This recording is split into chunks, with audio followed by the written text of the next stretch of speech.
తిరుచానూరు శ్రీ పద్మావతి అమ్మవారి ఆలయానికి అనుబంధంగా ఉన్న శ్రీ సుందరరాజస్వామి వారి అవతార మహోత్సవాలు రెండవ రోజు వైభవంగా సాగింది. బుధవారం ఉదయం 10 నుంచి 11 గంటల మధ్య స్వామివారికి కళ్యాణోత్సవం నిర్వహించారు. మధ్యాహ్నం 3 నుండి 4 గంటల మధ్య శ్రీకృష్ణ స్వామివారి ముఖమండపంలో శ్రీ సుందరరాజస్వామి వారికి వైభవంగా అభిషేకం చేశారు.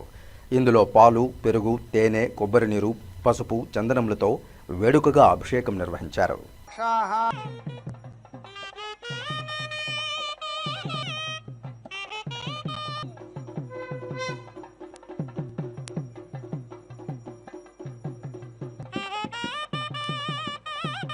కాగా సాయంత్రం 5 గంటల 45 నిమిషాల నుండి 6 గంటల 15 నిమిషాల మధ్య ఊంజల్ సేవ చేపట్టారు.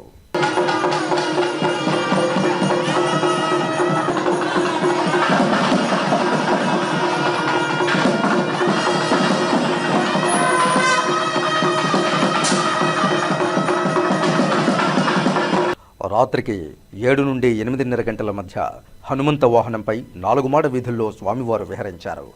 కాగా జూన్ 19న శ్రీ సుందరరాజస్వామి వారి అవతార మహోత్సవాలు ముగియనున్నాయి. రాత్రి 7 నుండి 8:30 గంటల మధ్య గరుడ వాహనంపై స్వామివారు 4 మాడ వీధుల్లో విహరించి భక్తులను అనుగ్రహించనున్నారు.